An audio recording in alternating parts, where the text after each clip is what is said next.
Pada kesempatan kali ini kita akan membahas tentang pahlawan Islam yang terhebat, yaitu Khalid ibn Walid ibn Mughirah al-Makhzumi radhiyallahu taala anhu. Khalid ibn Walid berasal dari Bani Makhzum, dan Bani Makhzum adalah kabilah yang merupakan saingan bagi kabilah Bani Hashim. Quraisy di bawahnya ada kabilah-kabilah kecil. Di antara kabilah yang sangat terkenal adalah kabilah dari Bani Hashim, yaitu kabilahnya Nabi SAW, dengan kabilah Bani Makhzum, yaitu kabilahnya Abu Jahal, dan juga kabilahnya Khalid ibn Walid radhiyallahu taala anhu.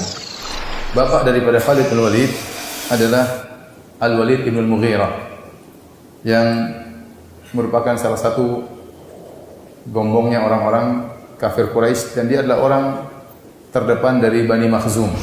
Ibunya namanya Lubabah bintil Harith, dan dia punya bibi namanya Maimunah, istri Nabi SAW. Maimunah istri Nabi. Yang terakhir kalau tidak salah dinikahi oleh Nabi adalah Maimunah. Itulah bibinya siapa? Khalid ibn Walid. Dari sini kita tahu bahwasanya Khalid bin Walid hidup di keluarga kaya karena bapaknya sangat kaya raya. Dan dia sejak kecil sudah belajar al-furusiyah. Dia sudah belajar tentang kuda, sehingga Khalid bin Walid ini orang yang paling termasuk orang yang paling mahir berkuda. Terutama kalau dia sudah naik kudanya untuk berperang, dia sangat hebat. Disebutkan hanya 2 orang yang bisa berperang dengan menggunakan 2 pedang sekaligus sambil menyetir kudanya dengan kedua kakinya. 2 orang tersebut Khalid bin Walid dan Zubair bin Awam. Setiap orang biasanya kalau nyetir kuda dengan tali kekangnya, untuk belok kanan, untuk belok kiri dengan berhenti. Itu kebanyakan orang seperti itu. Atau paling tidak mereka memegang tali kekang kuda dengan tangan satu, tangan satunya dengan memegang pedang. Tapi Khalid bin Walid, di antara kehebatannya, dia bisa memegang 2 pedang dengan kedua tangannya, dan dia menyetir kuda dengan kedua kakinya. Dia dan Zubair bin Awam radhiyallahu ta'ala anhuma jami'an. Ini di antara kehebatan Khalid bin Walid. Disebutkan dia adalah orang yang hebat dalam segala alat perang. Dia jago naik kuda sambil perang, dia juga naik onta, jago naik onta sambil berperang, ya. Sambil menyetir onta atau menyetir kuda dalam peperangan. Dia juga pandai memanah. Beliau juga pandai menggunakan pedang, menggunakan tombak, semua alat perang beliau hebat. Ini Khalid ibn Walid radhiyallahu taala anhu. Kemudian singkat cerita, Nabi sallallahu alaihi wasallam ya berhijrah dari Mekah menuju Madinah. Kemudian terjadilah perang Badar pada tahun 2 Hijriah. Khalid bin Walid tidak ikut dalam perang Badar. Kemana Khalid bin Walid? Ternyata Khalid bin Walid ada di negeri Syam. Dia tidak ikut perang. Dia tidak ikut perang dalam barisan kaum musyrikin. Kemudian pada tahun 3 Hijriah terjadi perang Uhud. Dan saat itu Khalid bin Walid ikut serta dalam perang Uhud. Bahkan dia dijadikan panglima karena orang-orang sudah tahu kehebatan Khalid bin Walid dalam pertempuran. Maka dia memimpin sebagai pemimpin pasukan berkuda. Terjadi peperangan sebagaimana antum tahu ya, perang Uhud 700 lawan 3000. 700 lawan 3000. 700 pasukan kaum muslimin, 3000 pasukan kaum musyrikin. Kemudian secara singkat, waktu itu Nabi SAW meletakkan pasukan di bawah 650 dan 50 orang di atas suatu bukit kecil namanya Jabal Rumat yang sering dinaiki oleh jemaah haji, bukit kecil.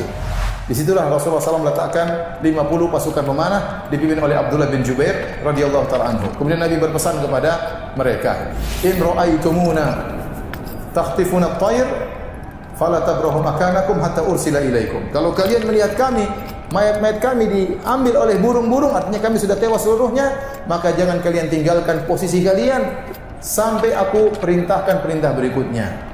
Kemudian wa in ra'aitumuna hazamna al-aduwa wa ata'nahum fala tabrahu makanakum hatta ursila ilaikum. Kalau kalian sebaliknya melihat kami menang, kami sudah kalahkan musuh-musuh, maka jangan turun dari tempat kalian sampai aku perintahkan dengan perintah berikutnya. Ini wasiat Nabi kepada mereka dan diingat betul oleh sang pemimpin yaitu Abdullah bin Jubair radhiyallahu anhu dengan 50 pasukan pemanahnya. Tatkala terjadi perang, Rasulullah SAW ingin perang dari satu arah karena 700 lawan 3000.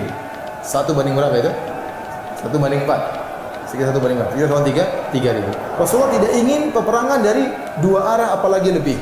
Karena kalau 2 arah dikepung, misalnya kaum musyrikin 1500 dari sini, 1500 dari sini, maka akan mengepung kaum muslimin, ini berbahaya. Maka Rasulullah SAW pertahankan bagaimana meskipun jumlah mereka cuma 650 di bawah, lawan 3.000 harus dari satu arah. Nah, disitulah fungsi dari pasukan pemanah yang ada di atas Jabal Rumat.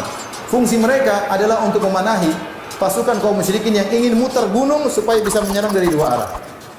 Dan yang ingin muter adalah Khalid bin Walid. Khalid bin Walid tahu peperangan seperti ini susah. Maka dia berpikir bagaimana bisa menyerang dari dua arah. Maka dia bawa pasukan berkudanya. Untuk muter dua arah selalu dipanah oleh Abdullah bin Jubair dan pasukannya. Terjadi berulang-ulang. Akhirnya Khalid gagal, tidak bisa menyerang dari dua arah. Akhirnya kaum musyrikin di awal peperangan tewas, berjatuhan, berguguran. Banyak mereka yang tewas, ya, bendera mereka terjatuh, tidak ada yang mengangkat bendera mereka, hingga mereka lari terbirit-birit.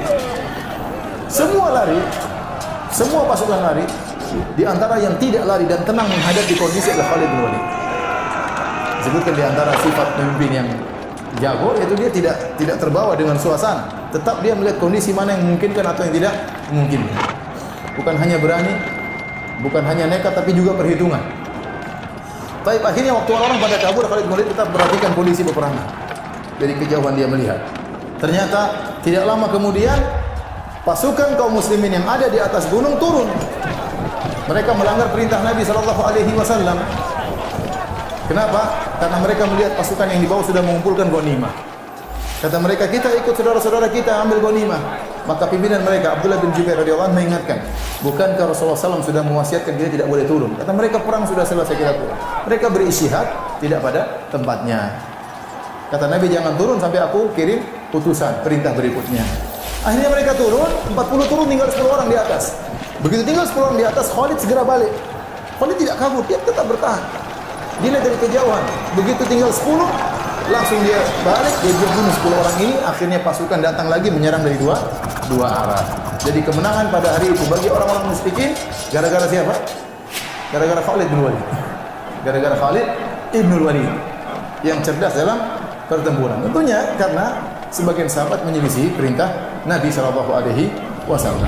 Akhirnya para sahabat banyak yang berguguran, ya, 70 orang meninggal, di antaranya paman Nabi Hamzah bin Abdul Muttalib radhiyallahu ta'ala anhum ajma'in. Intinya peperangan tersebut dianggap menang oleh orang musyrikin, sehingga Abu Sufyan mengatakan, wahai Muhammad, demikianlah peperangan, sijal silih berganti.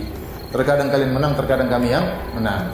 Ini adalah sebagai balasan kekalahan kami dalam perang Badar.